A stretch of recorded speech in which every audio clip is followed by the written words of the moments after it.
बिस्मिल्लाहिर्रहमानिर्रहीम। अस्सलाम वालेकुम बच्चों, मैं हूँ आपका टीचर इस्लाम जी। आज हम क्लास 6 की बुक हिस्ट्री में जो टॉपिक डिस्कस करेंगे उसका नाम है Alexander, invasion of Alexander the great. यानी हिंदुस्तान में अलेक्जेंडर जब आया और उसकी जो यहाँ सबसे मशहूर जो उसकी जंग है वो है राजा पोरस के साथ जंग।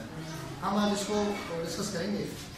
सबसे पहले मैं आपको ये बताते चलूँ कि राजा पोरस यूनान से ताल्लुक रखता था और ये 356 बिफोर क्राइस्ट BC 356 BC पैदा हुआ। ये 327 BC में सेंट्रल एशिया से होता हुआ सेंट्रल एशिया में काबुल और उसके जो सरहदी इलाके थे उनको फतह करता हुआ 327 BC में इंडिया में दाखिल हुआ और सबसे पहले दरिया सिंध को अबूर करके ये टेक्सला पर हमला हुआ। उस वक्त टेक्सला की रियासत का जो राजा था, हुक्मरान था, उसने जंग लड़ने के बजाय अलेक्जेंडर को खुशामदीद कहा, इसको कीमती तहफ़ दिए, जिससे अलेक्जेंडर खुश हुआ और ये उससे जंग किए बगैर आगे बढ़ा और आगे बढ़कर इसने जहलम को फतह करने का मंसूबा बनाया। उस वक्त जहलम की जो इलाका था इसका हुक्मरान राजा पोरस था। राजा पोरस एक निहायत बहादुर शख्स था। उसके पास एक बहुत बड़ी फौज थी और उसकी फौज में हाथी बहुत ज़्यादा थे। इसी वजह से उसकी फौज पूरी दुनिया में मशहूर थी कि उसकी फौज बहुत ताकतवर है, क्योंकि हाथी एक बहुत बड़ा जानवर है। इंसानों का उसके साथ मुकाबला जो है वो नामुमकिन होता था।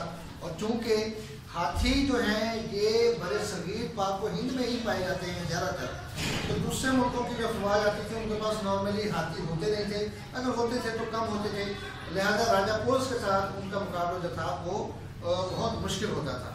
यूँ राजा पोरस की फौज की और राजा पोरस की जो बहादुरी है उसकी शोहरत पूरी दुनिया में थी। तो अलेक्जेंडर ने जब जेहलम पर हमला किया तो राजा पोरस अपनी बहुत बड़ी फौज के साथ इसके सामने आया। उसने टेक्सला के राजा की तरह इसको वेलकम कहने की बजाय इसके साथ बहादुरी के साथ जंग करने का फैसला किया। दोनों की फौजें आमने सामने आई तो अलेक्जेंडर, जिसको कि अलेक्जेंडर द ग्रेट कहा जाता है, उसने राजा पोरस की फौज के हाथियों का तोड़ ये उसने ढूंढा।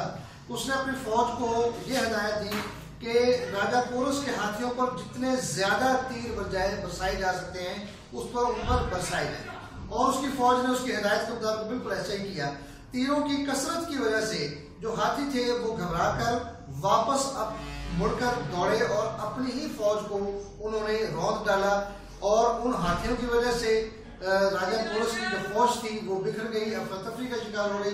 इस मौके का फायदा उठाते हुए अलेक्जेंडर की फौज ने उन पर हमला कर दिया और आसानी के साथ उनको शिकस्त दे दी। लेकिन राजा पोरस बहुत बहादुरी के साथ लड़ा और अलेक्जेंडर को राजा पोरस की यह बहादुरी बहुत ज़्यादा पसंद आई। लिहाजा इस वजह से राजा पोरस की बहादुरी की वजह से अलेक्जेंडर ने उसकी सल्तनत राजा पोरस को ही वापस कर दी और उसको अपने इलाके का हुक्मरान बरकरार रखा और खुद राजा पोरस वापस यूनान की तरफ रवाना हुआ और वापसी के सफ़र में ही ये एक मुकाम पर बीमार हुआ और बीमार होकर ये अपने वतन पहुंचने से पहले ही फौत हो गया। और यूँ अलेक्जेंडर द ग्रेट का जो सफ़र था, जो उसकी तारीख थी, वो यहाँ पर उसकी ख़त्म हो गई।